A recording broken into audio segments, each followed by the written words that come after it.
Studi Lapangan PKP 5 2022, hari kedua di Kota Makassar, diawali dengan acara pembukaan. Acara pembukaan dihadiri oleh Wali Kota Kota Makassar yang diwakili oleh Kepala Badan Kepegawaian dan SDM Kota Makassar bersama Sekretaris BPKAD, Kepala Dinas Infokom, Kepala DPPAD Kota Makassar beserta jajaran. Peserta yang hadir dari pemerintah Provinsi NTT masing-masing adalah panitia dan widya suara. Peserta PKP 5 2022 lingkup Pemprov NTT. Dalam sambutan Wali Kota, disampaikan bahwa Wali Kota Makassar mengendalikan pemerintah Kota Makassar dari War Room. Kota Makassar adalah salah satu kota di Indonesia yang berhasil meraih penghargaan dalam menerapkan Smart City.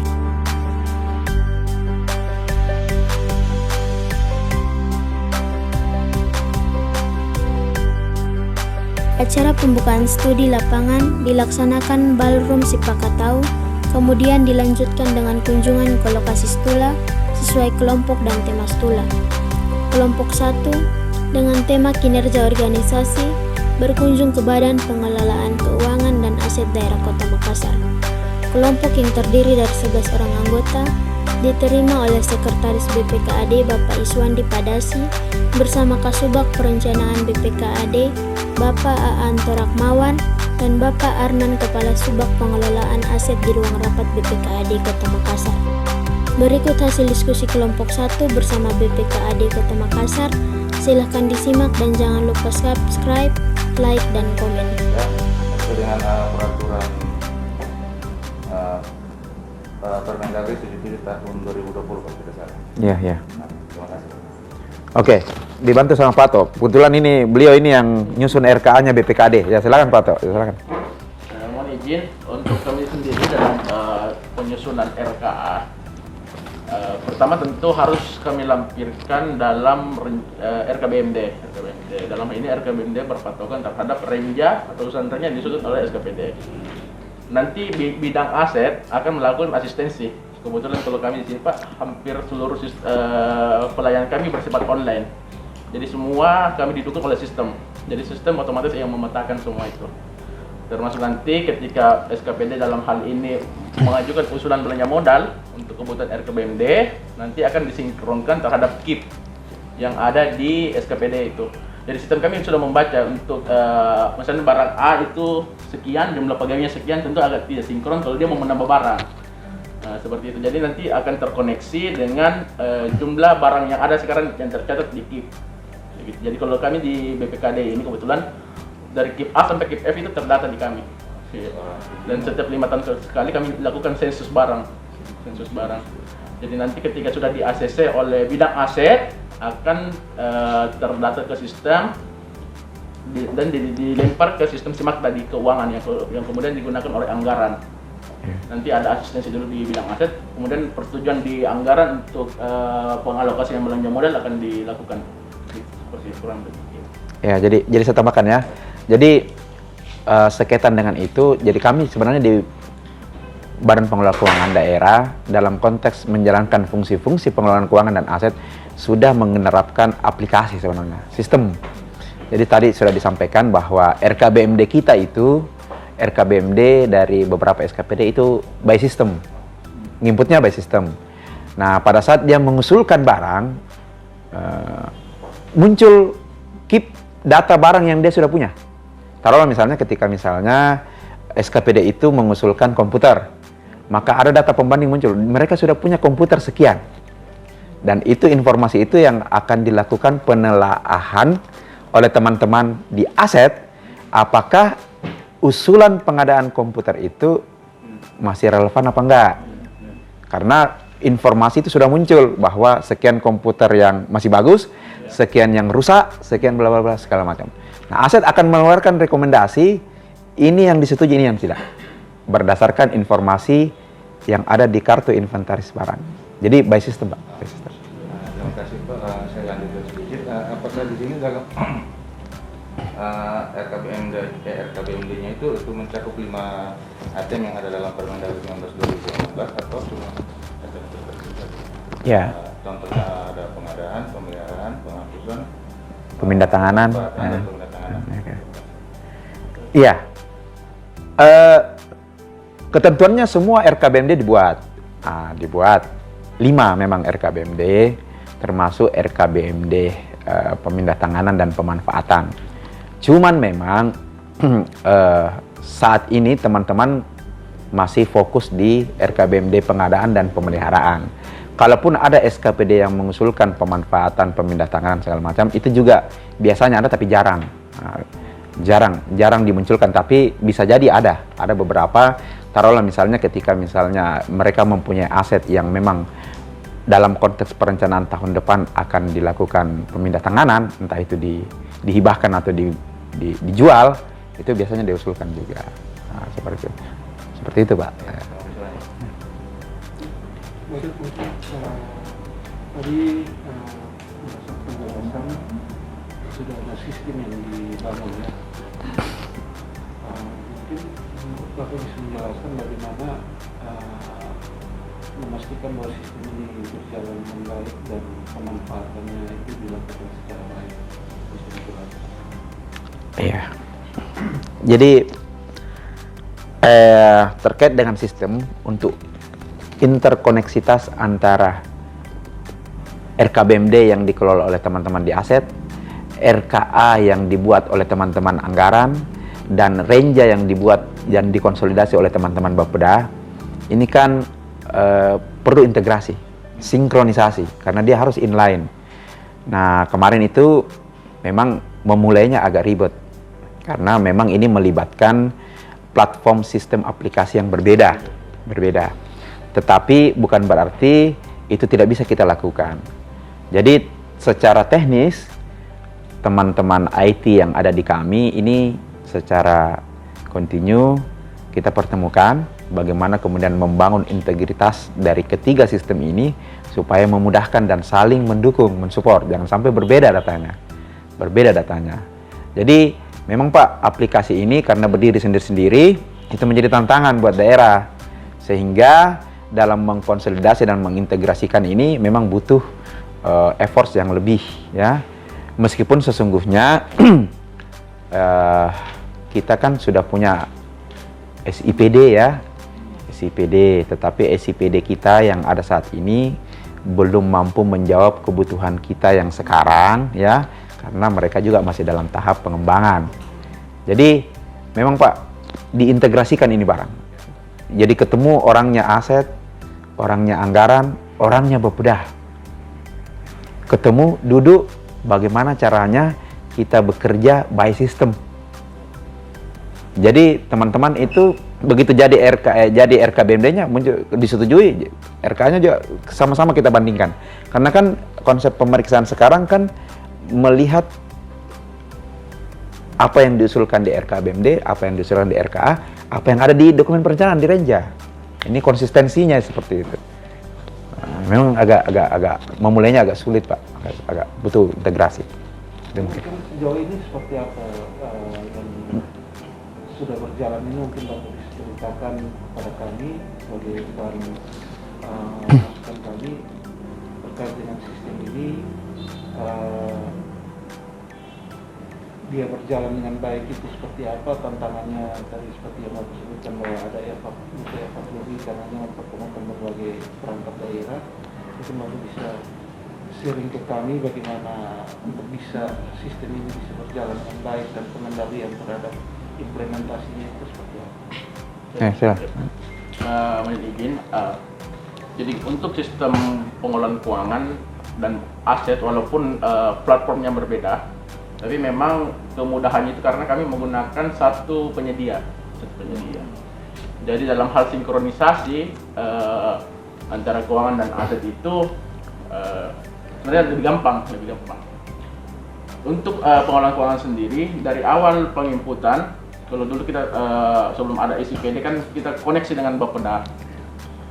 Itu akan inline sampai ke akuntansi laporan keuangan. Itu sudah menjadi satu Pak, satu. Begitu misalnya anggaran sudah menetapkan APBD, kan datanya itu sudah bisa digunakan oleh perbendaharaan dalam penatausahaan.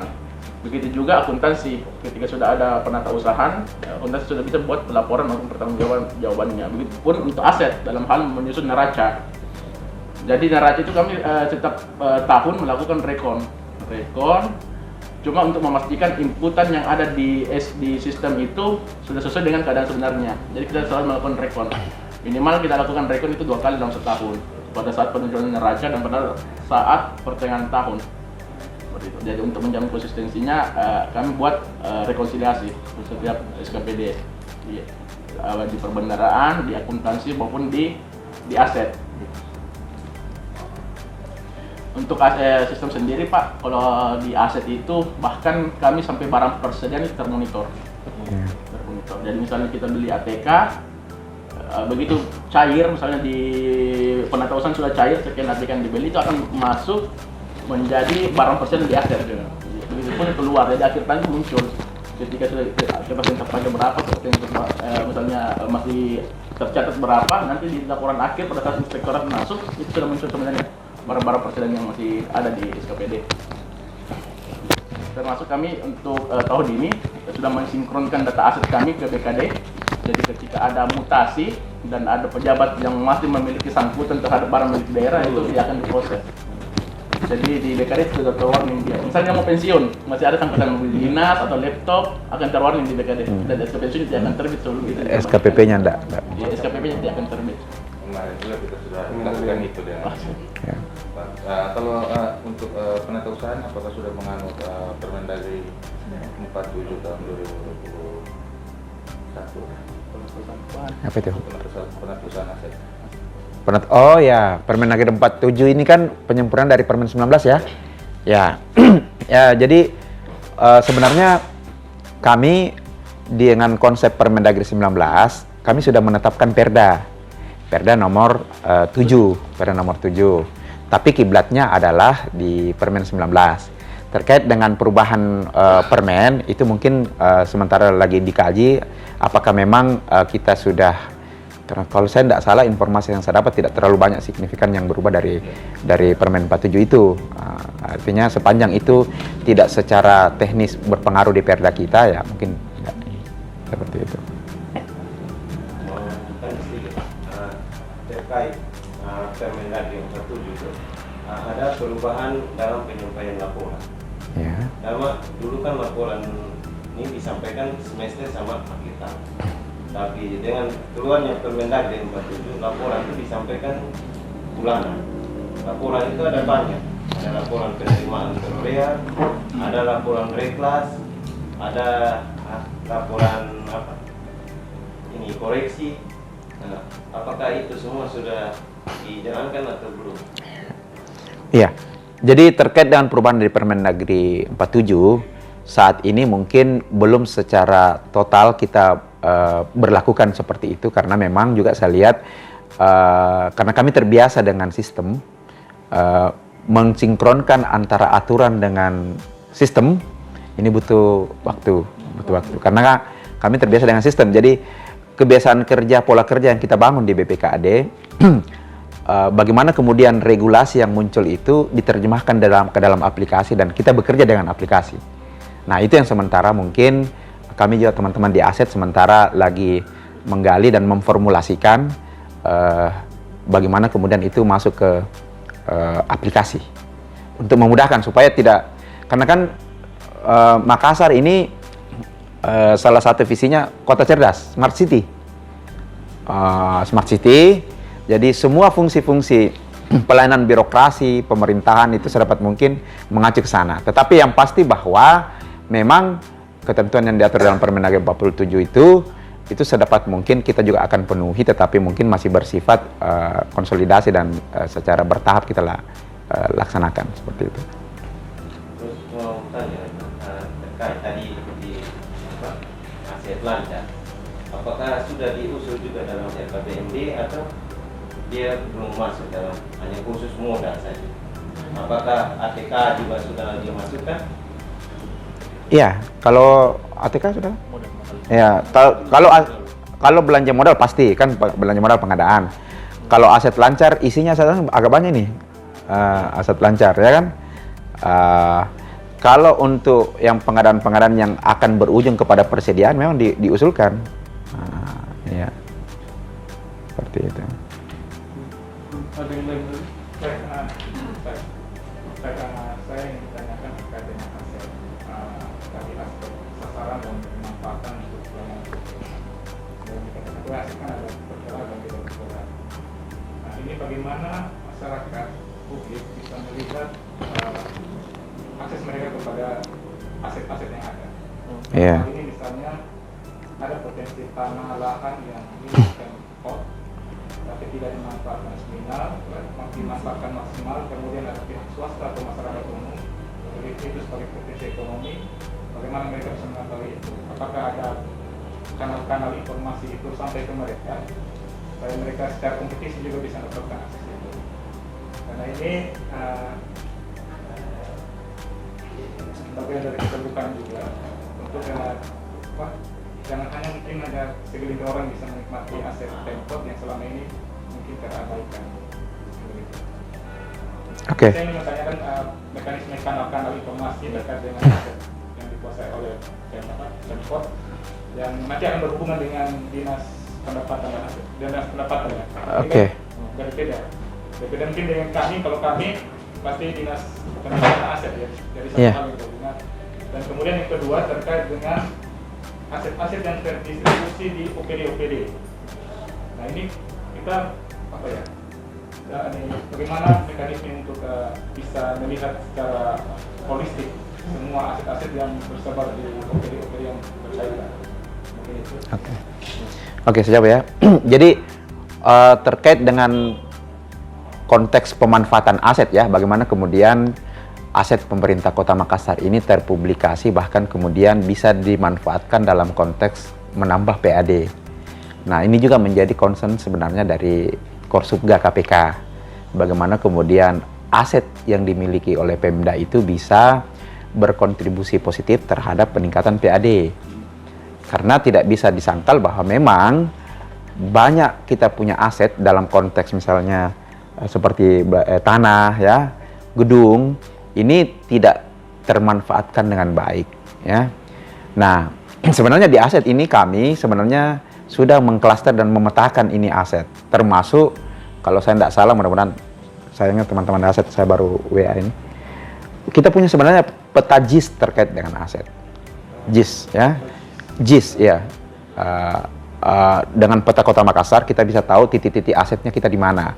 Dengan mengklik itu aset akan muncul aset ini bersertifikat luasnya sekian, sekarang dimanfaatkan oleh ini, terus muncul juga ini idle, aset ini idle, kosong, belum dimanfaatkan. Kemudian aset ini misalnya lagi bermasalah, warnanya merah dia, dikuasai oleh pihak lain segala macam. Kita sudah punya untuk pemetaan terkait dengan aset. Nah, aset yang memang sifatnya idle, ini sebenarnya pertama langkah yang kita lakukan adalah mengkonfirmasi kepada SKPD. Apakah aset itu belum masuk dalam tahap perencanaan untuk dimanfaatkan oleh SKPD. Ketika memang SKPD tidak memanfaatkan, maka itu menjadi kewenangan dari kami di BPKD, khususnya bidang aset, untuk menarik itu barang. Ditarik ke BPKD dan dilaporkan kepada Pak Wali, termasuk kalau misalnya aset itu punya nilai ekonomis, termasuk untuk dipublish untuk investor untuk dimanfaatkan dari sisi yang lain.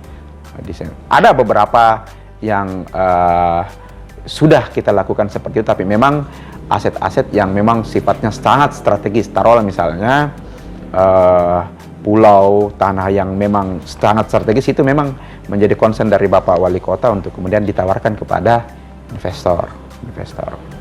Terus yang kedua, pertanyaan apa lagi yang kedua? Masalah apa? Aplikasi antara OPD-OPD yang tersebar, kan asetnya tersebar di... Oke. Aset yang tersebar ini memang memang kondisinya seperti itu, tersebar dalam konteks baik itu secara fisik yang tersebar, tetapi dalam penyusunan laporan kami mengkonsolidasi semua SKPD dalam konteks melakukan pelaporan menggunakan aplikasi yang ada di kami, termasuk kalau sekarang itu, Anda tahu ada ini, ada barcode nah ini, foto-foto, nah, biasanya ada. Jadi setiap pengadaan belanja modal yang baru oleh pengurus barang di setiap SKPD harus dia meng-capture, memfoto, di-upload ke dalam aplikasi. Jadi aplikasi kita itu menampung foto ya, foto. Jadi kami punya database terkait dengan kondisi barang. Pada saat belanja modal itu diadakan dengan mengisi seluruh spesifikasi barang yang ada berdasarkan berita acara serah terima barang yang dia terima. Jadi kewajiban oleh pengurus barang pada nanti akhir tahun mengupload barang belanja modal yang baru. Bukan cuma belanja modal, termasuk sumber aset yang dari hibah, ya, sumbangan segala macam yang sifatnya menambah aset yang kita punya. Jadi memang aplikasi yang kita punya betul-betul kami manfaatkan dan kami persyaratkan untuk seluruh SKPD masuk ke situ, laporkan ke situ. Seperti itu. Mau tambah sedikit untuk kalau misalnya untuk barang bergerak itu bagaimana? Mobil misalnya. Mobil kemudian misalnya mungkin agak spesifik ke permesinan, mesin. Iya. Mungkin ada pengelolaan alat apa? Ada PD yang punya mesin perbengkelan atau apa? Bagaimana untuk penata usahanya? Bagaimana misalnya untuk masa pakainya dan lain-lain? Ya. Sejauh terkait mobil ini paling susah sebenarnya. Karena rasa memilikinya orang tinggi, apalagi mobilnya bergerak, ya. Ya, makanya itu tadi kita sudah connect dengan tadi sudah dijelaskan BKD untuk Randis ya. Terus satu hal yang kita buat juga dengan Samsat sebenarnya, bahwa kalau ada orang bawa mobil dinas terus mati platnya harus mendapat rekomendasi dari bidang aset BPKAD untuk perpanjangan STNK. Kalau tidak diperpanjang oleh Samsat dan ditahan oleh polisi. Itu untuk menertibkan aset supaya mereka tidak bawa. Bukan cuman sekedar bahwa kemudian untuk yang pensiun, termasuk dia masih aktif tapi barang itu dia bawa ke SKPD lain. Ketika barang itu dia bawa ke SKPD lain, dia tidak bisa perpanjang STNK-nya, mati sendiri. Karena SKPD yang akan mengusulkan itu yang punya, yang ke Samsat. Mau tidak mau pasti dia akan melapor. Itu yang pertama. Yang kedua, untuk kendaraan dinas ini memang menjadi setiap tahunnya juga menjadi sampel oleh pemeriksaan oleh tim BPK. Dan untuk kebijakan sudah kayaknya 2 tahun ya kita tidak beli mobil ya. Kami di Makassar sudah tidak beli mobil 2 tahun. Untuk mobil jabatan ya. Kalau mungkin untuk mobil-mobil operasional ya, tapi untuk pejabat kita tidak beli. Sembari sebenarnya kita mendorong bagaimana kemudian kita melakukan penjualan aset untuk kendaraan dinas yang sifatnya sudah memang secara ekonomis tidak memungkinkan. Sebenarnya arahnya adalah kita akan melakukan sewa sebenarnya, tetapi kondisi barang yang kita adakan juga masih bagus ya. Mungkin saya tidak tahu, mungkin tahun keberapa kita akan masuk ke sana. Untuk kita tidak sudah moratorium untuk beli Randis untuk kendaraan dinas jabatan. Seperti itu. Jadi memang untuk Randis ini agak juga ribet, makanya berbagai upaya tadi sudah disampaikan, koordinasi dengan BKD untuk yang sudah pensiun, dengan Samsat untuk perpanjangan STNK-nya. Seperti itu. Untuk kalau yang barang dinas bergerak lain, mesin-mesin. Iya. Kalau untuk mesin mungkin menjadi kewenangan masing-masing kepala SKPD untuk pengamanannya ya.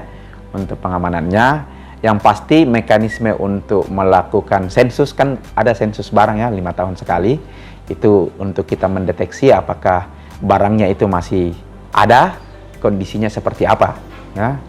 Nah, seperti itu Pak. Tadi ada apa?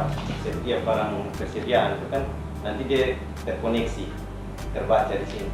Apakah ada SOP-nya?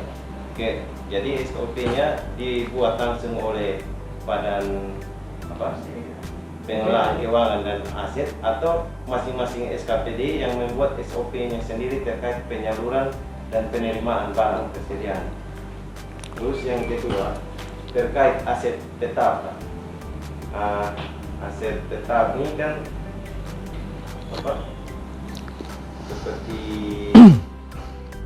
ini di SKPD ini Pak. Iya. Apakah itu tuh wajib dia membuat SK pemegang barang seperti laptop mungkin ada di SKPD si A, si B, si C yang ditetapkan itu ada tidak ini SK pemegang barang. Ya. Terus itu terkoneksi tidak? Ada sistem supaya dari badan pengeluaran bisa memantau. Iya. Iya, jawab. Untuk tadi barang persediaan, ketika barang itu cair, misalnya kita sudah melakukan transaksi LS misalnya, LS kan tercatat barang-barang yang akan dibeli, itu akan diinput sama orang-orang keuangan. Item-item ini langsung masuk, misalnya dalam proses pengadaannya kan sudah muncul item-itemnya terkoneksi dan langsung masuk ke sistemnya aset. Jadi dia begitu sudah pencairan akan tercatat di sistemnya aset sebagai barang persediaan. Untuk penataan SOP-nya kita kembalikan ke SOP masing-masing untuk ini. Jadi kami cuma menyediakan sistem. Jadi juga untuk SOP-nya kami tidak menekan juga untuk SOP-nya masuk. Cuma kalau mau lebih mudahnya masuk ke sistem itu untuk barang persediaan. Ya, untuk tadi pemegang randis ya, pemegang randis tadi itu tercatat. Misalnya saya ini kalau kita buka Simpex saya tercatat ada mobil saya pegang, ada motor saya pegang seperti itu. Jadi di sistem di sebelah itu sudah terkoneksi, tercatat. Ya. Jadi nama pemegangnya itu tercatat by name siapa yang pegang. Di keep-nya kita itu kalau dibuka lagi lebih detailnya ketahuan ini kendaraan siapa yang pegang sekarang. Nah, ditulis namanya Pak, ditulis namanya. Iya, by system, ditulis namanya. Jadi kalau dia pindah ketahuan nih, oh ini yang pegang ini barang ini. Ini yang pegang, dia bergerak kemana. Nah, untuk jadi, SK, kemudian yang ketika SK kan di sini cuma mobil. Iya. Mobil. Untuk barang-barang lain cuma serah terima barang. Ya. Dan dibuat oleh pengurus Pengurus barang. Terus penyaluran barang dari SKPD itu apakah pengurus barang wajib membuat berita acara penyaluran atau hanya serahkan? Wajib, karena mereka punya aplikasi untuk serah terima barang persediaan. Jadi begitu diterima, kan ada bukti salur ya, salur kepada end user, pengguna.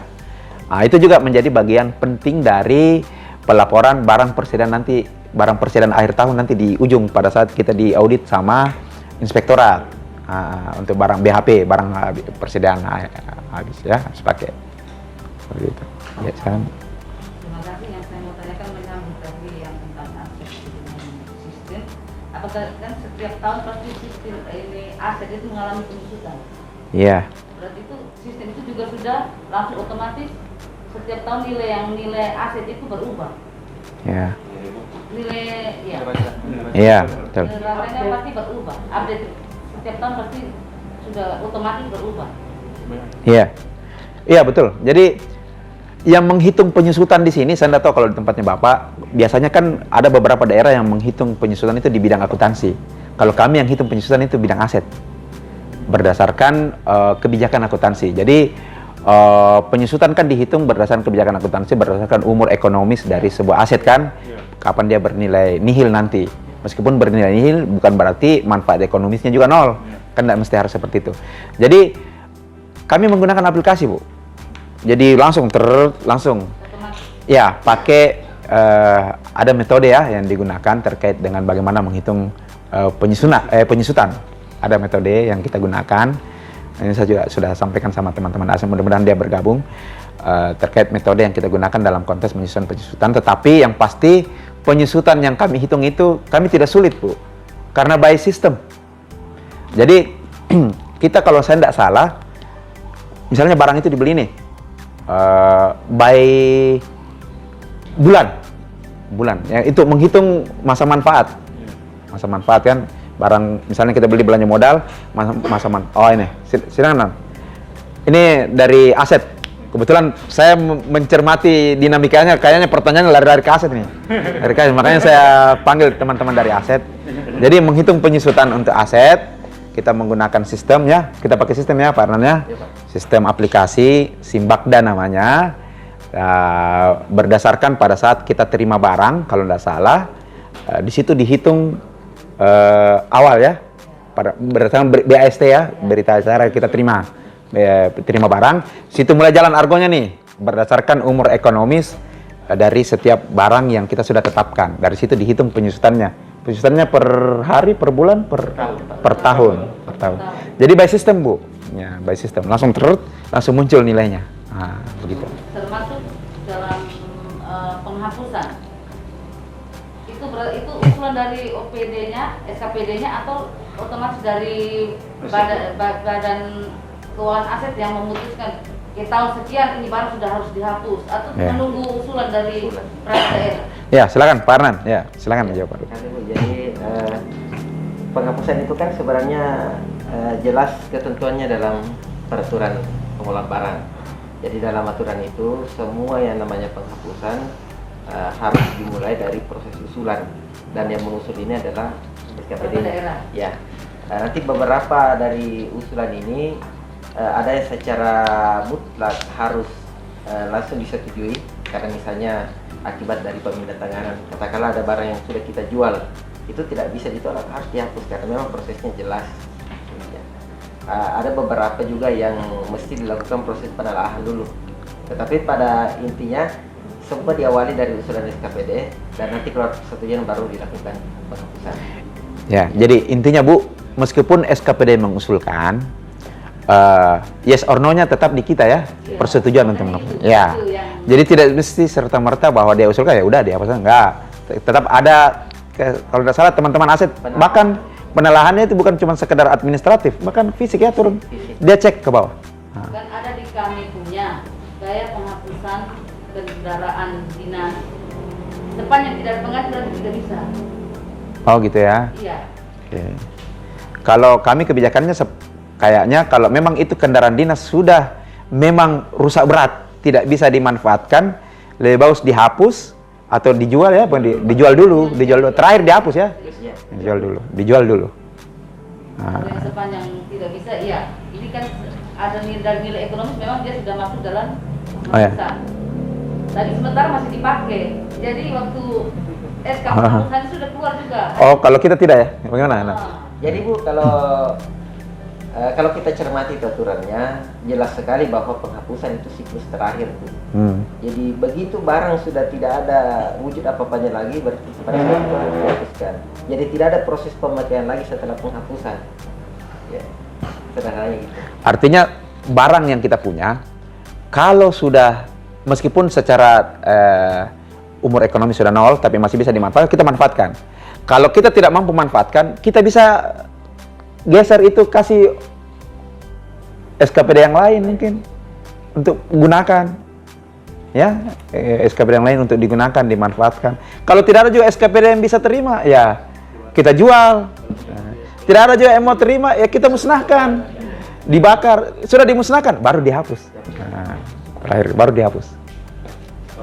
Mungkin ini Pak, menyangkut penghapusan tadi itu apakah khususnya yang kendaraan bermotor, apakah ada kerjasama dengan Samsat misalnya sehingga saat penghapusan itu otomatis nama yang tertera selaku pemilik itu juga langsung otomatis berubah, ada sistemnya mungkin? Ya, maksudnya begini Nan. Tadi kan kita jelaskan bahwa semua pemegang kendaraan dinas itu ada namanya tercatat di KIP siapa yang pegang.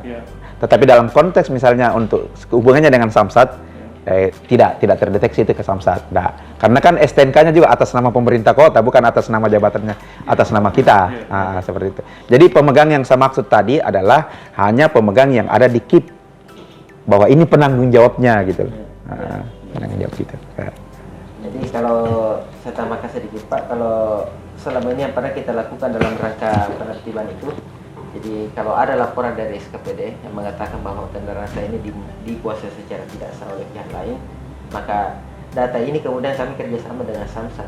Jadi semua yang memegang kendaraan secara tidak sah itu laporannya ada di Samsat. Jadi mereka pada saat mau perpanjangan, dia mengecek masih tidak di list ini orang. Kalau ada di list, dia minta dulu bikin surat keterangan dari pemerintah kota bahwa kendaraan ini sudah kembali. Jadi ceritanya, jadi otomatis tidak ada pelayanan untuk pembayaran pajak selama tidak ada keterangan dari pemerintah kota. Ya. Terima kasih. Tadi dikatakan bahwa pelayanan dalam itu SKPD dengan keuangan aset daerah menggunakan sistem yang masih RKBMD untuk sistem ya untuk pengadaan dan pemeliharaan. Mungkin pertanyaan kami, apakah ada evaluasi sejauh mana efektivitas dari aplikasi ini atau sistem ini, dan kedepannya pengembangannya selain untuk keuangan aset daerah yang ini, apakah ada pengembangan untuk ekstern seperti kepada masyarakat atau Kalau selama ini Bu, sistem ini kan sebenarnya sangat luas ruang lingkupnya. Jadi RKBMD itu hanya bagian kecil yang kita kembangkan di dalamnya. Satu hal positif dengan adanya RKBMD kemarin, pada saat SKPD merencanakan untuk melakukan pemeliharaan, maka semua itu terukur bahwa barangnya harus ada. Kalau misalnya ingin memelihara gedungnya harus nyata bahwa ada gedung yang dipelihara. Ketika ingin melakukan pemeliharaan terhadap kendaraan, objek kendaraan itu harus ada. Dia harus tunjuk. Dia harus jenisnya. detail. Makanya Ini yang itulah keunggulannya melakukan perencanaan dengan berbasis RKBMD. Kemudian saya cerita sedikit bahwa dulu ini bahkan sempat saya anggap pernah lebih sempurna dari yang sekarang. Karena sebelum kita menggunakan SIPD, aplikasi ini terintegrasi dengan dua aplikasi lainnya. Yang pertama aplikasi perencanaan di Bapeda, kemudian aplikasi penyusunan anggaran. Nah, ini runtut. Jadi kalau kita melakukan penelahan terhadap RKBMD, maka salah satu ketentuan dalam regulasi itu harus mempedomani renjang RKPD. Nah, kalau tidak muncul di RKPD-nya, maka otomatis tidak akan bisa. Dan ini sistem terintegrasi, tidak akan salah. Begitu juga kalau nanti tahapannya masuk ke penyusunan anggaran, maka yang tidak ada di RKBMD otomatis tidak akan muncul di RK. Itu saya bilang. Tetapi setelah kita harus menggunakan SIPD, integrasi ini kita tidak bisa gunakan lagi. Jadi sebenarnya kita mundur sebenarnya kalau pakai SIPD, karena SIPD tidak mampu mengikuti inovasi yang ada, kondisi tidak bisa. Kita dipaksa masuk ke sana, sementara dia tidak mampu menjawab kebutuhannya kita. Padahal kami di Makassar, sudah jauh. terlalu sederhana? Iya, sudah, karena kan kebetulan kami punya vendor pengembang yang kami kembangkan sendiri. Termasuk tadi misalnya ada regulasi nih. Kebiasaan kami ini di BPKD begitu keluar Permendagri kita telaah. Bagaimana kemudian Permendagri ini kita terjemahkan masuk ke sistem. Jadi kita bekerja by sistem. Termasuk dan yang sangat cepat perkembangannya teman-teman di aset. Itu keluar Permendagrinya, kita buat alurnya, langsung buat di sistem. Langsung dia kerja, langsung jadi. Semua format yang di Permendagri langsung kita bikinkan format di sistem. Nah, kan kalau SIPD beda lagi nih, beda lagi kan. Makanya saya bilang dengan SIPD sebenarnya kita mundur. Tapi mau tidak mau ya karena ketentuan ya kita pakai. Makanya kita juga saling backup ini. Tetap juga kita pakai yang sebelumnya, jangan dilepas lah. Gitu.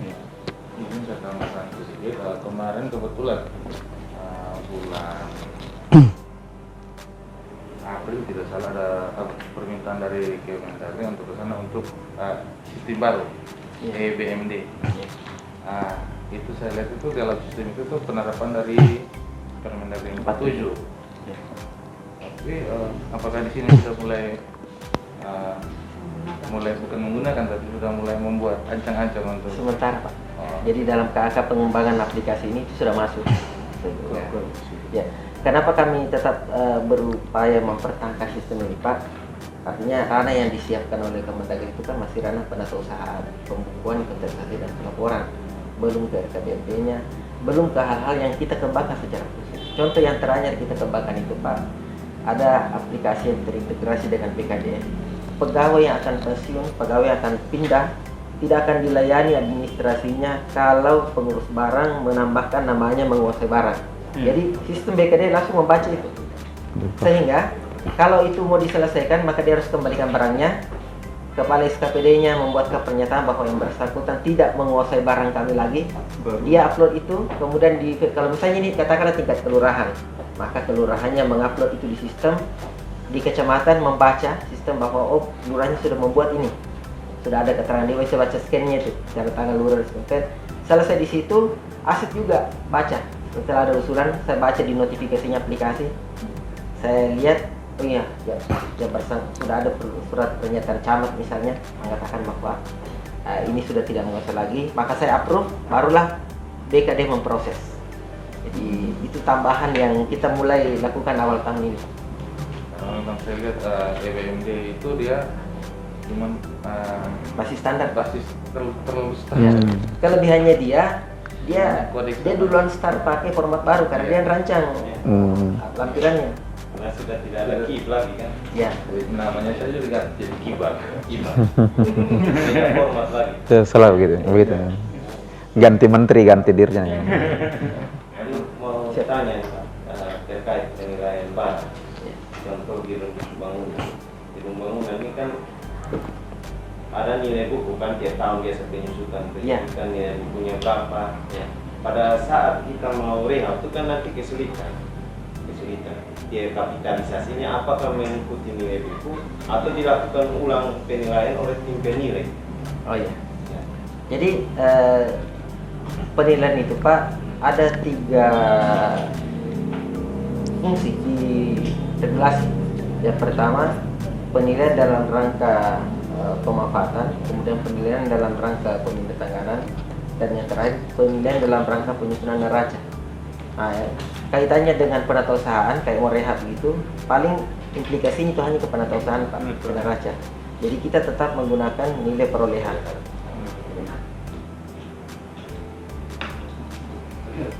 Mungkin saya bisa terkait dengan aset tanah, bagaimana pengawasan dan pengendalian terhadap aset-aset bermasalah di Pemkab. Ya.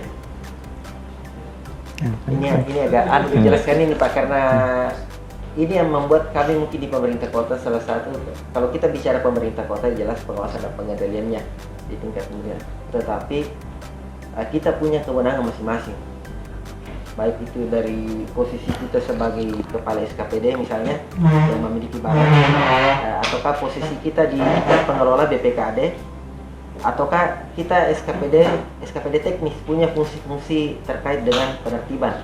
Ya. Di kami ada namanya dinas pertanahan.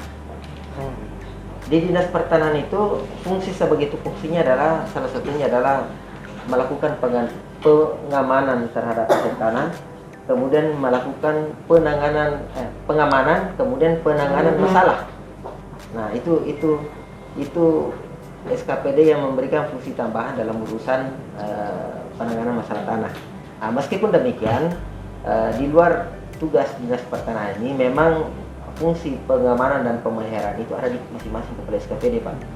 Nah, jadi memang harus kuat ini dan masing-masing harus tahu posisinya bahwa saya punya kewenangan sampai di mana. Kalau kaitannya dengan BPKD sendiri, fungsi kami terbatas di penatausahaan.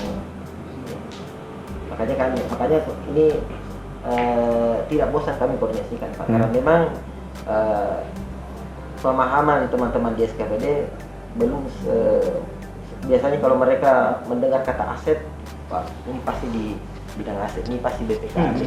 Padahal kalau kita mau baca itu aturan jelas sekali yang mana bagian BPKD. Ya, jadi yang dimaksud tadi dinas pertanahan bukan BPN ya, bukan BPN. Ya. Memang semalam sempat saya berusaha mencari informasi terkait dengan kebetulan saya dari Biro Hukum Serga Provinsi, kami juga menangani berbagai gugatan sengketa yang dilakukan oleh masyarakat terhadap aset-aset milik pemerintah provinsi. Sehingga saya coba cari informasi terkait dengan sejauh mana penanganan persoalan hukum terhadap aset milik Pemkab Makassar ini. Kalau sejauh ini mungkin bisa share informasi saya dengan kami. Kalau penanganan sengketanya itu seperti apa tuh yang bisa diinfokan ke kami? Kalau sifatnya litigasi Pak, sudah pasti bagian hukum di depan. Tetapi kalau non litigasi itu penanganannya biasanya ditangani langsung oleh dinas pertanahan mengenai permasalahan itu. Tetapi 2-3 tahun terakhir kami dari intervensi KPK ini kemudian mendorong ada bantuan hukum dari Jaksa Pengacara Negara. Ya, JPN. Kami sempat juga dilakukan pengawalan. Itu apakah dilakukan ada MOU atau perjanjian kerjasama mungkin dengan kejaksaan Kejarian? Ya. Saya tidak. Ada MOU-nya. Ada MOU-nya. Wali kota yang bersurat. Bahkan kemudian SKK, pakai SKK ya? Apa istilahnya SKK ya? Jadi Surat. diawali dengan permohonan Ya, bantuan hukum, Pak. bantuan hukum. Kemudian nanti terbit SKK-nya, surat Ya. kuasa Khusus untuk penanganan aset. Ya, dan memang kerja-kerja kejaksaan itu ada kayaknya juga hasilnya karena ada beberapa yang gugatan yang dimenangkan, ada dimenangkan oleh JPN ya, menjadi prestasi juga untuk teman-teman kejaksaan ya, mendampingi Pemda. Ya, selamat. Pemanfaatan daripada JIS ini. Oh, JIS yang saya maksud. Ya. Ada kita cerita. Ya, saya cerita JIS tadi. Ya, JIS aset. JIS ini Pak, sebenarnya begini. Di dalam aplikasi itu kita membuat fitur di mana semua tanah yang kita cantumkan, kita daftar sebagai milik BPKD, namanya milik pemerintah kota sebagai kekayaan tanahnya, itu kita berikan fasilitas untuk ditambahkan koordinat. Nah, jadi nanti kita bisa lihat view-nya terintegrasi dengan Google Map, kelihatan semua titik-titik itu setelah ditambahkan semua koordinat. Jadi sebaran tanah ini dengan mudah kita bisa lihat layout tata letaknya di mana. Jadi kalau misalnya ada orang mau menceritakan apakah ini tanahnya pemerintah kota, maka cukup membuka mapnya, titiknya di mana, kita bisa lihat oh ini kena sebaran tanah pemerintah kota atau tidak. Muncul informasinya situ, luas, bersertifikat, dikuasai oleh siapa gitu. Ya. Pemetaan JIS. Ya. Ya, ya. Di situ juga kelihatan mana tanah kita yang idle, belum dimanfaatkan. Gitu. Diisi ya, diisi. Mungkin yang pertanyaan tadi, apakah tadi sistem di situ sudah terintegrasi dengan Wokung? Dan kemudian penggunanya siapa saja? Apakah kayak tadi, apakah masyarakat pun bisa akses gitu itu untuk melihat potensi? Belum Pak, belum. Belum. Jadi begini Pak, terkait dengan tanah ya, saya mau sampaikan. Tanah ini sebenarnya kayak dua sisi pisau ya, bermata dua dia. Ketika informasinya terlalu terblow up, maksud saya begini, terkadang orang datang bertanya, ngetes dia, ini ada sertifikatnya apa enggak? Jadi kita juga hati-hati untuk mengeluarkan informasi terkait dengan aset. Tetapi yang pasti di tahun 2018 kita pernah melakukan apa itu yang appraisal semua itu aset ya, penilaian semua tanah kita ukur semua. Hasilnya kita publish di koran. Jadi koran Fajar, semua media yang di lokal di Makassar. Semua aset tanahnya pemerintah Kota Makassar yang jumlahnya 20 sekian triliun, kita publish ada 2 lembar kayaknya itu di koran. Tanah ini kita publish di koran. Itu sekaligus menjadi informasi untuk publik bahwa ini loh tanahnya pemerintah kota. Ini loh tanahnya pemerintah kota, asetnya sekian dengan segala macam kondisi yang ada, entah itu bersertifikat, tidak bersertifikat, tapi kita tidak munculkan itu. Informasi bersertifikat tidak bersertifikat kita tidak munculkan.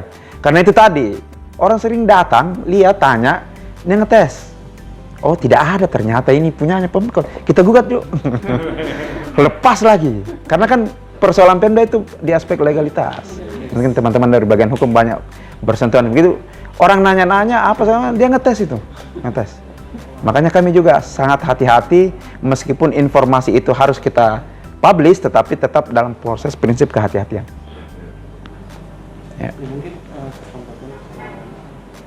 terkait dengan penanganan aset ini, mungkin ada sebuah wadah yang dibuat oleh Pemkot Makassar terkait dengan meminimalisir terjadinya okupasi atau mungkin memberikan pencerahan kepada perangkat daerah bagaimana pemanfaatan aset dan pengelolaannya seperti apa mungkin.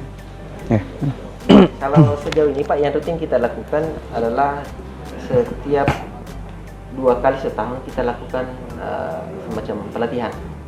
Jadi semua diundang bahkan sampai ke tingkat unit kerja. Ya kita lakukan penguatan adalah pada pengurus barangnya. Dan itu komprehensif, bukan hanya bukan hanya terkait dengan sosialisasi bahwa ini harus diamankan atau tidak. Semua ruang lingkup pengelolaan BUMD kita masukkan di dalamnya, termasuk konsolidasi laporan keuangan, bagaimana memastikan penyusunan ini sesuai dengan standar akuntansi. Semua kena di situ Pak. termasuk ruang lingkup upaya pengamanan piramid daerah. Ya, saya tambahkan mungkin ya, terkait dengan aset, termasuk kami punya Pak Wali Kota ini sangat concern sekali masalah aset.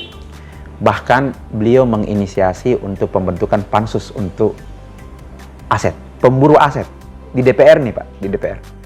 Terus dibentuk juga timnya di birokrasi, tim pemburu aset untuk menginventarisir dan memang menggali informasi aset-aset pemerintah kota yang kita kuasai. Tetapi memang lagi-lagi bahwa kendalanya adalah di aspek pembuktian, bahwa yang lemah dari Pemda itu ya kepemilikan, dokumen kepemilikan seperti itu. Bisa jadi kita kuasai secara fisik, tapi secara hukum enggak. Nah ini makanya memang kalau kita bicara tanah, ya apalagi Makassar luar biasa, harga tanah di sini luar biasa. Makanya mafianya luar biasa juga. Makanya Pak Wali Kota itu membentuk pansus dan membentuk tim pemburu aset, ya kerja-kerja mafia, ya kita juga bikin kerja-kerja mafia dengan tentu mengoptimalkan koordinasi dengan JPN tadi sudah disampaikan ya. Timnya ada lintas termasuk dengan pihak kepolisian. Ya, seperti itu. Kita juga di Pemprov juga baru tahun kemarin kita bentuk tim itu, kebetulan pengaruh dari Badan Pendapatan dan Aset, kita ada bentuk tim pengelolaan, pemanfaatan dan pengamanan aset itu dari bergerak tidak bergerak. Jadi sudah ada beberapa aset yang masih dikuasai oleh pensiunan yang kita tertibkan dan juga beberapa kendaraan-kendaraan yang kita tarik kembali. Memang tim itu tidak tahu tahun ini berlanjut ya.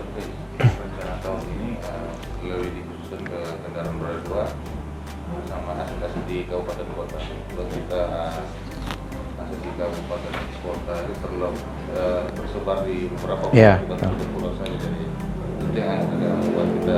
Memang kalau bicara terkait dengan pembuktian, saya kira ini masalah klasik. Di negara pun begitu. Kita lakukan di Karibosi kemarin.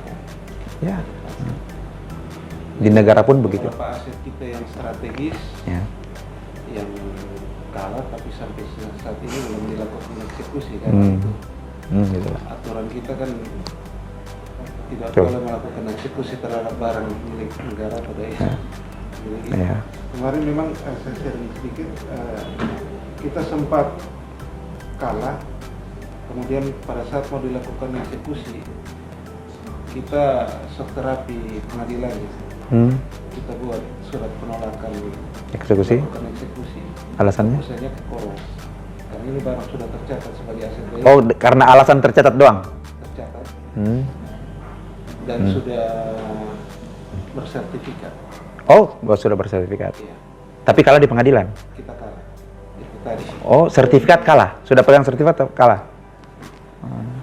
Memang agak unik juga. Saya mengikuti beberapa informasi terkait dengan sengketa aset milik pemerintah daerah. Jadi saya kira memang seperti yang saya mengamini apa yang tadi Bapak sampaikan bahwa ini mafianya gila. Mafia. Ya, gitu. Apalagi kita di Labuan Bajo ini kan daerah tujuan wisata baru. Bulan kemarin saya dari sana Pak. Itu nilai tanahnya gila dan mafianya juga. Luar biasa di sana. Itu ada aset kita yang sampai saat ini memang belum dilakukan eksekusi. Tidak ada keberatan juga Pak dari yang penggugatnya karena mereka penggugatnya juga mendiamkan. Tapi putusan pengadilannya bersifat ingkrah final. Oh ingkrah ya? Tapi belum dilakukan. Eksekusi. Waktu pengurusan terkait dengan izin pariwisata dan lain sebagainya ke Pemkab Manggarai Barat. Manggarai Barat. Itu tidak keluar. Oh iya, artinya biar aja lu menang tapi izinnya saya kasih keluar. Karena aset masih tercatat, sehingga secara hukum kan kita yang menguasai. Iya, makanya pemerintah tidak boleh kalah, negara tidak boleh kalah. Negara tidak boleh kalah. Jadi surat kita ya bahwa itu masih tercatat dalam aset. Sama di BPR itu kalau dia maunya kasih keluar IMB-nya, yang BPR. Ya, memang langkah-langkah seperti itu harus mafia, Pak. Harus mafia. Tapi kalau kami karena kan kami kelasnya pemerintah kota ya Pak ya, aset kami yang bermasalah itu sebagian besar penyerahan dari Fasum Pak, dari pengembang yang beralih fungsi dimanfaatkan orang lain ya. Karena kan memang kami di pemerintah kota kami punya hak untuk 30% dari Fasum-Fasos itu diserahkan ke Pemda. Nah ini yang banyak bermasalah, Fasum-Fasos yang beralih fungsi dikuasai oleh macam-macam. Nah, gitu. Teman-teman masih ada yang oh, iya.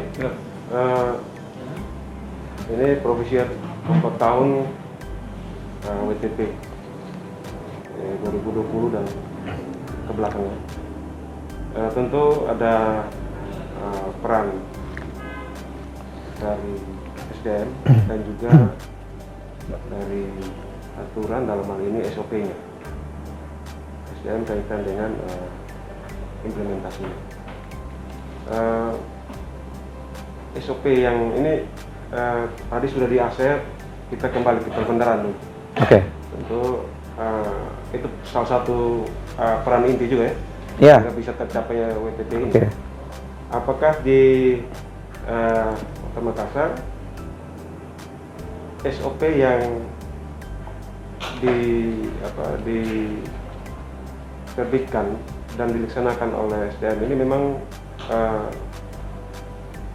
sampai dengan 2022 ini masih sama dari 4 tahun sebelumnya itu, ingat ada WTP, apakah masih sama, masih relevan sampai saat ini atau sudah ada perubahan?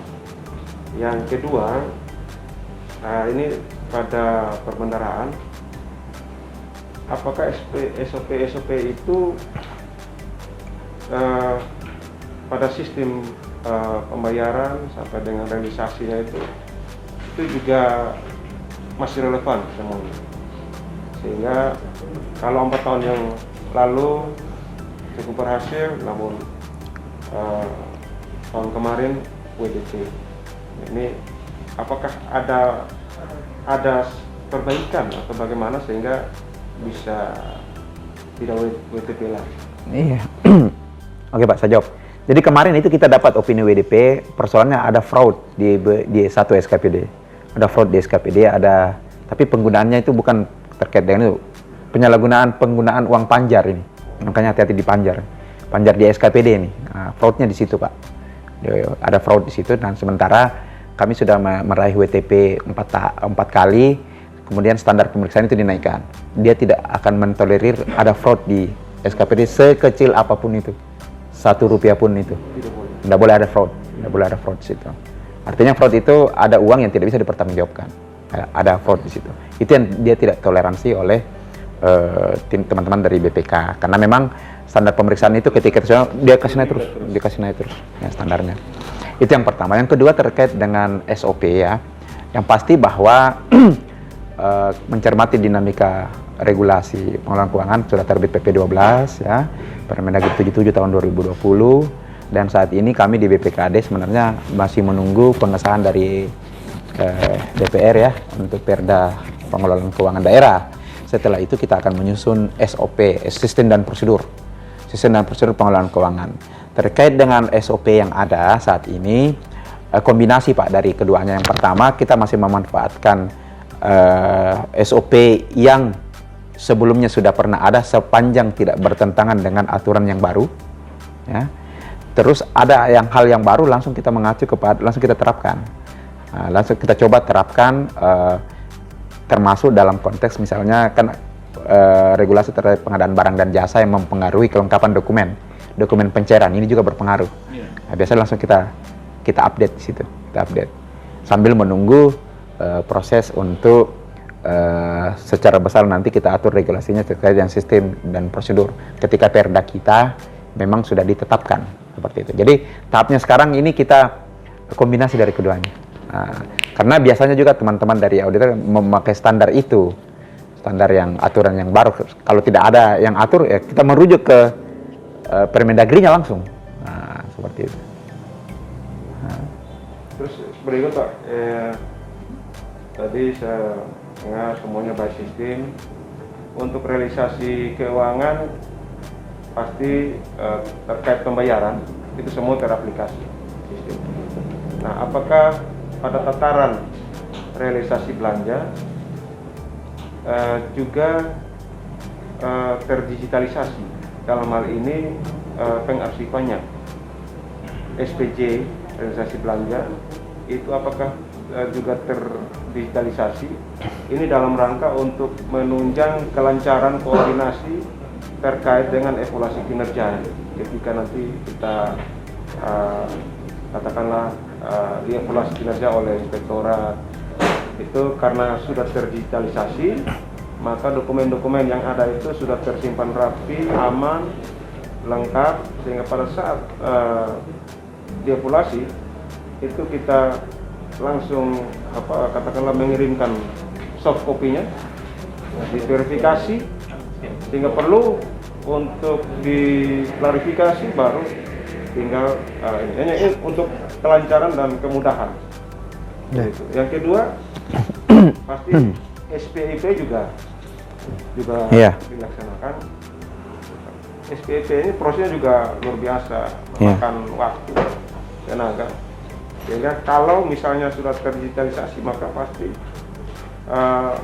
proses SPIP pengendalian ini juga bisa lancar. Nah, ini mohon petunjuk bagaimana pengendalian dan pengawasan. Pak. Ya. Mohon izin untuk kami mengarsipkan untuk secara fisik, karena kan kami punya kebijakan di sini, jadi kebetulan untuk kami Kota Makassar, Pak, uang UP di SKPD itu lumayan tinggi.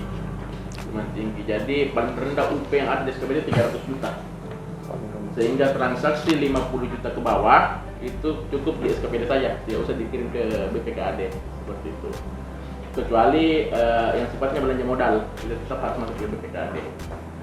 Untuk kami sendiri, untuk arsip yang sifatnya fisik, kami kerjasama dengan penyedia gudang arsip yang menangani perbankan, termasuk semua SP2D yang terbit di kami, itu kami punya gudang sendiri di pihak ketiga kan.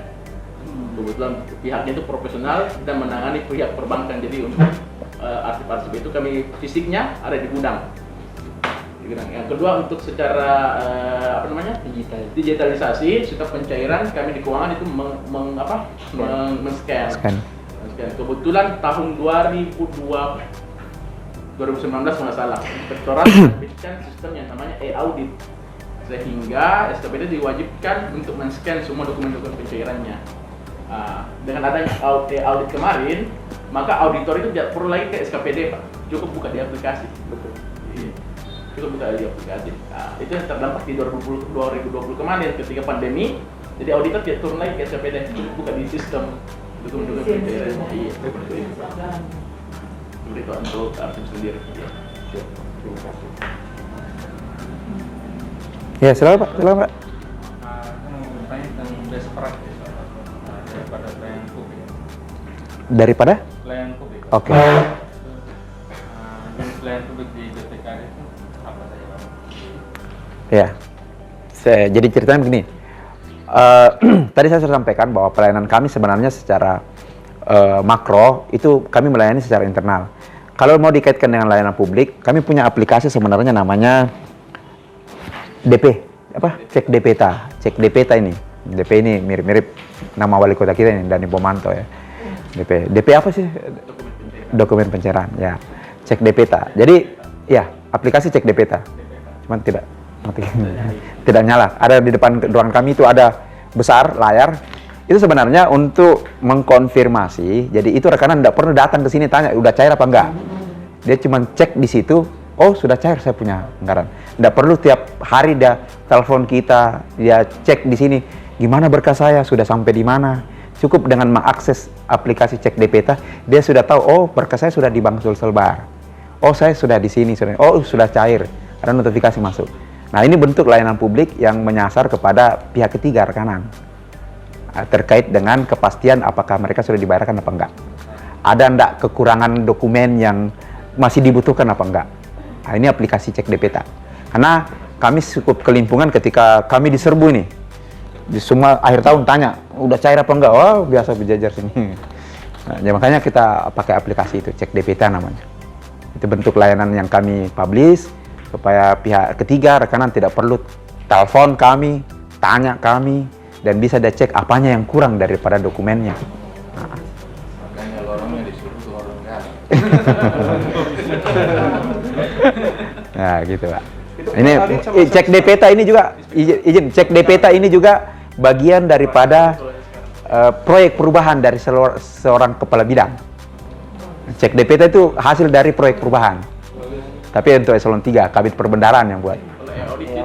Audit juga dari kepala inspektorat. Nah, gitu. Berangkat dari masalah kan. Masalah dari tekanannya Kabid Perben ini selalu ditelepon, diteror. Kemana, kenapa belum cair, apa yang kurang, Bang? Dia bikin itu. Cek DPTA namanya. Jadi proyek perubahan itu. Termasuk JIS juga proyek perubahan. Jadi banyak proyek perubahan. Ya dari kami inilah yang sudah bikin. Berapa aplikasi yang diterapkan dalam banyak Pak. Internal sendiri ada Simponor, Sos, ya. Terus Simakda untuk aset, terus secara umum Simakda untuk keuangan. Terus kalau ada lagi anak-anaknya itu anak-anaknya cek DPTA, Siadinda, anak-anak semua lagi beranak cucu lagi sistemnya. Jadi kami di Kota Makassar ini terbiasa dengan inovasi dengan aplikasi. Bahkan diperlombakan setiap SKPD. Pak Wali Kota paling suka inovasi. Makanya kita dapat tadi di rumah IGA kan. bisa dapat punya alur mekanismenya? Nanti kami coba carikan untuk terkait dengan SOP. Cuman SOP yang mana ini? Inovasi yang mana nih? Aplikasi yang mana? Kalau bisa yang di perbendaharaan juga. Ya, mungkin perbendaharaan Yang pertama, saya mau sampaikan tadi saya disampaikan beberapa aplikasi kan. Yang pasti tahun ini 2. Jadi setiap tahun kita punya aplikasi inovasi, Pak. Kami di Pak Wali Kota itu selalu kasih bersaing SKPD. Apa inovasinya lagi yang memudahkan pelayanan. Jadi tahun ini kita punya Sambalu namanya. Sambalu, kalau bahasa Makassar ini Sambalu pelanggan. Sambalu ini adalah aplikasi yang akan memudahkan bendahara pengeluaran di tingkat SKPD memindah bukukan transaksinya ke Bank Sulselbar. Makanya tadi ada pelimpahan kewenangan kan untuk transaksi 50 juta ke bawah, tidak perlu ke sini, kepala SKPD yang tanda tangan, Pak. Terus pindah sendiri uangnya, langsung bendahara yang pindahin ini ke bank ke pihak ketiga. Ya, itu pakai sistem Sambalu namanya, pelanggan. Yang kedua yang dikembangkan oleh Aset, yang tadi yang koneksi dengan BKD, bahkan sudah jalan itu. Kalau Sambalu ini besok kayaknya kita testing untuk simulasi. Dan kami, jadi setiap aplikasi yang kita mau launching keluar, kami terapkan dulu di sini untuk trial errornya. Jadi besok rencananya kita mau simulasi untuk bagaimana melihat, diuji dulu lah secara internal. Untuk cek DPTA saya tidak tahu, mudah-mudahan karena masih ada alurnya. Karena kabitnya ini sekarang jadi kepala inspektorat. Yang pencetusnya sudah jadi kepala inspektorat sekarang. Nah, gitu. Nanti coba kita carikan bisnisnya, proses bisnis. Kalau di sini kan tapi kalau Sambalu tadi yang saya katakan tadi 50 juta ke bawah kita menggunakan SPM. Namanya pakai SPB namanya. Surat pemindah bukuan. Dengan aplikasi Sambalu nanti ketika dia cuma tanda tangan digital. Kalau selama ini SPB itu masih dibawa ke Bank Sulselbar, walaupun dalam kami tapi dibawa ke Bank Sulselbar. Nanti tidak ada lagi berkas ke Bank Sulselbar. Ketika sudah diverifikasi di sistem cashless, paperless. Begitu PA bendahara setuju, uang akan langsung pindah. Tidak lagi berkas-berkas. Oke. Langsung terus rekanannya dapat notifikasi. Uangnya sudah masuk. Sudah masuk. Masih ada lagi teman-teman yang mungkin bisa di. Dan yakin dan percaya aplikasi itu belum ada di SIPD, Pak. Jauh itu SIPD, jauh. Makanya kalau kami ketemu sama kementerian baru bicara SIPD, aduh, tertinggal, jauh. Oh, maka udah jauh. Kami udah mikirnya kemana-mana ini, udah link kemana-mana kita ini. Untuk mempermudah layanan transaksi perbankan, keuangan, ya. Menarik untuk penerapan aplikasi ini. Katanya tahun ini rencananya 2. Berarti tahun sebelumnya kan ada? Ada. Nah, bagian dari pengendalian atau pengawasan bahwa aplikasi ini tetap berlanjut. Kemudian apakah ada pengembangan? Misalnya kan kalau ada aplikasi ini kan dikasih 01 dulu, diuji ada kelemahan ditambah lagi, naik lagi grade-nya 02, 03. Nah, mekanisme pengendalian yang memastikan bahwa aplikasi itu terus berlanjut, tidak sampai misalnya kan panas-panasnya ketika kita misalnya ada FTP gitu. Panas ini. Tahun pertama, tahun kedua, tahun ketiga hilang. Apalagi kalau misalnya yang mencetuskan itu sudah Pindah. Kalau pergi ke tempat yang bisa memperkuat ya dia akan memperkuat itu. Kemudian tiba-tiba aplikasinya hilang lagi. Ya, kayaknya itu tantangan deh untuk pengembangan aplikasi ya. Biasanya kan seperti itu. Terkadang berganti orang, dia mau bikin inovasi lagi baru.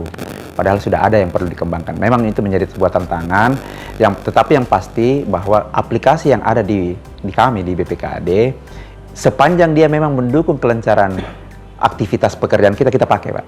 Kita pakai. Bahkan memang meskipun sebenarnya pada saat dia sudah tahun kedua, tahun ketiga mungkin pengembangannya sudah tidak lagi kita kembangkan, tetapi tetap kita pakai. Bahkan bisa jadi dia jadi backup untuk informasi data dan segala macam. Karena aplikasi yang meskipun namanya beda-beda, Pak, tapi ini terinterkoneksi ya, terintegrasi, Pak.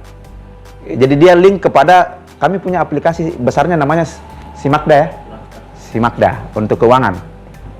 Makanya kami cuma punya pengembangnya sebenarnya satu pengembang, tapi namanya aplikasi beda-beda. Jadi dia masuk kemana, dan dia juga mau keluar, dia kasih juga keluar. Seperti itu. Nah, jadi dia tetap ada ini aplikasi. Dia menjadi supporting. Termasuk tadi sudah disampaikan ada namanya SIM Honor. Jadi semua honor itu kalau kita mau terima honor pakai aplikasi itu. Sudah terpotong pajaknya dan segala macam ya. Termasuk ya audit pengembangan dari kita. Jadi setiap aplikasi yang mau dikembangkan ya ada, dia merujuk kepada aplikasi yang besarnya kita pakai Simakda. Jadi penganggaran yang didukung ada. Kalau penganggaran, iya, dan bukan cuma penganggaran, termasuk pendampingan. Jadi IT konsultannya berkantor sama-sama kami. Jadi kami meskipun SIPD, jadi SIPD itu kita pakai dalam konteks perencanaan dan penganggaran saja. Tapi dalam proses penata usahaan enggak. Ada IT-nya. Kami pakai Simakda itu. Dengan IT-nya berkantor di sini. Di aset juga ada. Setiap hari. Setiap bidang. Setiap aplikasi. Kalau masalah keuangan ada konsultannya. Ya. Masalah aset ada juga konsultannya. Tapi ini sebenarnya satu. Semuanya satu aplikasi, satu tersebar. Satu vendor. Tersebar ke masing-masing ya. Iya. Bidang 3. Pihak ketiganya satu. Ya, yang kelola aset juga dia. Tapi namanya beda loh. Aplikasinya beda. Integrasikan semua. Vendor itu lelang ya? Pertamanya dilelang. Sekarang enggak lagi, karena kan dia punya hak paten. Enggak lagi. Hak cipta. Karena memang aplikasi ini sudah lama kami pakai. Jadi untuk kami berpindah ke SIPD sebenarnya kami berat sekali. Berat sekali pindah karena sudah banyak pemikiran, ide yang tercurah masuk ke situ, terproses terus pengembangannya. Kan setiap tahun itu kalau di awal tahun kami undang konsultannya, kita mau bikin inilah, inovasi inilah tahun depan, ini. Mereka punya ide, mereka eksekusi. Iya, dia eksekusi. Jadi saya mau gini, yuk bikin. Kayak orang desain gitu. Gitu. Betul. Ini ya. Hanya mau dia desain. Iya. Dia menerjemahkan itu keinginan kita ke dalam aplikasi. Berarti harus kuat di anggaran juga. Oh ya, pendampingan juga ya. Adminnya diambil dari PNS atau dari Enggak, pihak ketiga. Programmer. Di semua SKPD ada itu atau Pendamping juga di SKPD ada. Pendamping di SKPD juga ada. Dia punya supervisor untuk ke SKPD. Kalau ada bermasalah itu dia turun ke bawah. Kalau tidak bermasalah dia kantornya di sini. Kan dia pegang super adminnya itu di sini. Ya, di sini pusatnya. Jadi gitu. Kalau SPD kan nggak bisa kita ngapa-ngapain. Kalau ini aplikasi kita. Iya. SPD ya Kemendagri. di SKPD mau kembangkan aplikasi juga harus. Oh nggak bisa, dia harus ke kita. Karena dia template dari kami, yuk pakai ini. Nah ini menarik Pak. Ketika ada ide gagasan baru untuk kelancaran, apakah nanti ditunjang juga dengan kebijakan, maksudnya didukung dengan aturan? Iya. Perwali Iya. Bahkan biasanya kan contoh misalnya keluar Permendagri 19 ya terkait dengan aset barang ya. Kan banyak ada beberapa lampiran tuh. Kan belum ada aplikasinya. Kami udah bikin. Langsung kami action. Begitu keluar Permendagri ada tabel begini, kita baca alurnya, iya. Suruh baca. Bikinkan saya gini. Bikinkan saya ini sesuai dengan Permendagri ini. Dia buatlah. flowchartnya apa segala macam. Langsung jalan itu barang. Jadi kalau diminta sama. Tapi kami pakai aplikasi, kami selalu langsung action. Nah, itu bedanya kalau kita punya vendor. Kita bisa berkreasi. Bahkan kemudian tim konsultan kita ini, entah itu di aset atau di keuangan, di kontraknya itu kita persyaratkan dia harus dampingi kita sampai dengan pemeriksaan BPK. Pada saat laporan keuangan yang hasil daripada aplikasi itu, dia harus dampingi. Bahkan dia format-format permintaan BPK, data-data, dia siapkan 24 jam.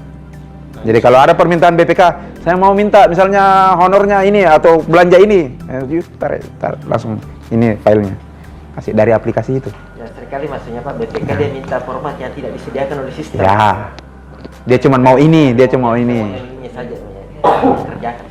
Ya, termasuk itu yang dia kerjakan. Dia dampingi kita. Itu semua diatur di kontrak ya? Ya, di KK. Karena biasa gini kan, karakter SDM lah, merasa dibutuhkan pada saat misalnya kita saat sudah memang butuh nih, dia ogahan lah. Iya. Apakah itu juga terjadi? Tidak ya? Kalau ini Pak, bahkan sebelum mengikat kontrak dia sudah jalan terus. Iya. Contoh misalnya, saya mengikat kontrak nanti bulan ini sampai akhir tahun. Jadi Januari, Februari, Maret itu kan tidak ada kontrak. Jadi Januari Dia sudah kerja. Dia dampingi terus. karena mereka sudah sehari sudah. Ya, dia sudah percaya bahwa kita akan lanjut. Nah, lanjut. Karena saja tahun 2004 lah. Jadi sudah mitra benar. Iya. Keluarga. Udah banyak gagasan dari pendahulu-pendahulu kami yang membentuk itu sistem. Bahkan kemudian kan dia juga vendor, dia juga dampingi beberapa daerah. Terkadang konsep kita, pemikiran kita yang diduplikasi, direplikasi sama daerah lain dia pakai. Saya bilang harusnya kau bayar sama kita ini. Kan kita setengah mati mikirnya ini. Termasuk provinsi Sulsel. Idenya yang mahal, Pak. Ide. Ide mahal betul. Ide itu mahal.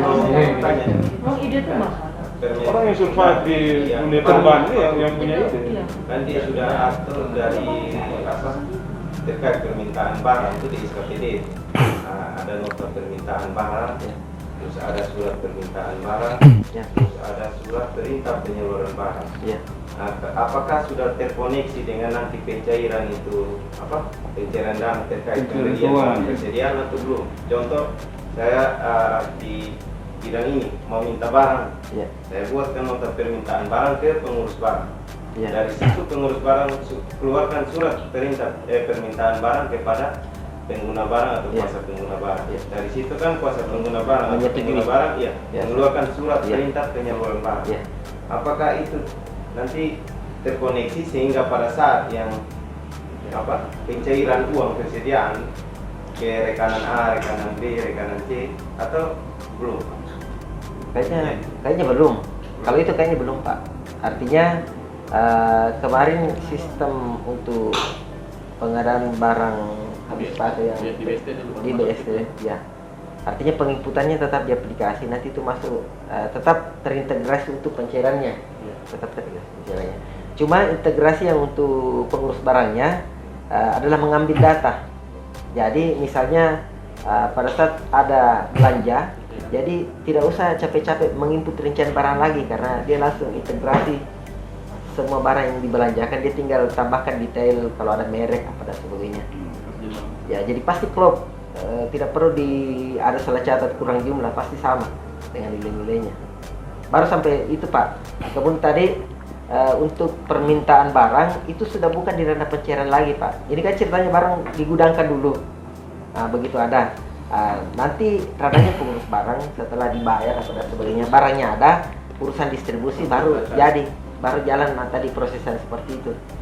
Ada yang butuh barang sudah, kemudian pengurus barang membuatkan daftar, disetujui surat persetujuan, keluar barang. Baru keluar barangnya. Jadi semua formatnya sudah ada semua. Kan ada saya alami, kan ada pengurus barang dia gudang ini tidak ada. Jadi barang itu langsung masuk keluar. Ya. Nah itu bagaimana di sistem ini mau mengontrol? Kalau sistem ini kan sebenarnya, Pak, hanya media. Kalau misalnya kebetulan di SKPD tidak ada gudang, ya bagaimana kita yang menganalogikan lemari itu sebagai gudang apa saja di tempat penyimpanan yang pasti kalau memang gudangnya ada. Oh begitu. Oh ya, oke. Pikir sudah jelas itu. Ya, saya pikir sudah jelas. Jadi yang dimaksud itu Pak Yus itu medianya yang disiapkan, yang lainnya itu tetap di link. Masih ada lagi yang kaitan dengan pengawasan dan pengendalian terhadap ini? Cukup ya. Baik. Siap. Bandi dan Iya. Teman-teman, kami sangat bersyukur, berterima kasih bahwa hari ini kita bisa bertemu, kita bisa berdiskusi, dan bahkan kami dapat banyak ilmu dari bapak-bapak di sini untuk yang bisa menjadi ide bagi kami untuk mengembang setelah kami kembali dari sini bisa kami kembangkan di organisasi pemerintah daerah kami masing-masing. Apalagi menyangkut pengawasan dan pengendalian terhadap di bidang keuangan dan aset. Mudah-mudahan saya yakin dari sini kita banyak dapat ilmu. Tapi Bapak ada beberapa hal lagi yang mungkin kami bisa minta bantuannya. Kami copy flash mungkin tentang visi misi organisasi, struktur dan lain sebagainya untuk kami lengkapi dalam laporan kami di daerah kami. Mungkin nanti secara formal nanti sama Kasubag Perencanaan ya. Komunikasinya lewat Pak Firly. Hah? Ada Didin. Oh. Jadi lurah Pak Didin. Oh. Selamat sekali lagi, terima kasih yang tak terhingga buat Pak Iswadi dan teman-teman di sini. Ini hal luar biasa ilmu yang kami dapat pada hari ini. Kiranya apa yang kami dapat ini berguna bagi kami dalam implementasi di daerah kami, dan doa kami juga buat Bapak dan jajaran di tempat ini, juga Pak Wali Kota dan Pak Wakil Wali Kota. Kita doakan semoga Kota Makassar ini semakin smart dalam pengelolaan pemerintahan dan kemasyarakatan. Sekali lagi terima kasih. Selamat siang. Siang, ya. Ya, saya ucapkan juga terima kasih sudah memilih Kota Makassar dan terlebih lagi lokusnya di BPKAD. Senang bisa kita sharing terkait dengan beberapa apa-apa hal yang sudah kami lakukan di Makassar. Tentu bisa jadi belum juga secara penuh sempurna, tetapi yang pasti kami di Kota Makassar di bawah kepemimpinan Bapak Wali Kota selalu digugah untuk berinovasi, Pak. Itu selalu berinovasi, bagaimana kemudian memecahkan masalah itu dengan inovasi. Nah, itu yang menjadi tantangan kita, bahkan diperlombakan di tingkat SKPD untuk terkait inovasi.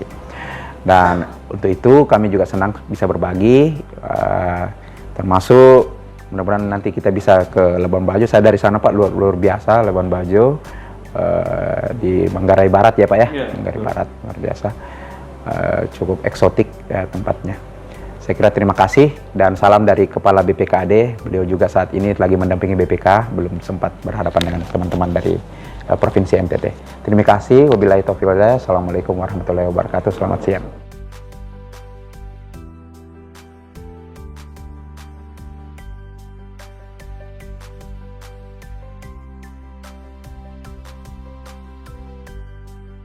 NTT, mudah-mudahan dengan tendangan bunyi sasando bisa lebih menyatukan kita lagi dua provinsi ini. Terima kasih. Terima kasih atas kenalannya. Terima kasih untuk ilmunya. Iya, ada tambahan. Ini juga ada kopi Flores dan wah, luar biasa. Kalau teman-teman keuangan suka kopi. Ini kopi Flores dan sambal asli dari. Oh, sambal asli ya? Oh, saya kira susu kuda liar atau di NTB ya, NTB. Kopi. Ya. Teman-teman di Anggaran itu suka ngopi, Pak. Makasih, Pak. Terima kasih.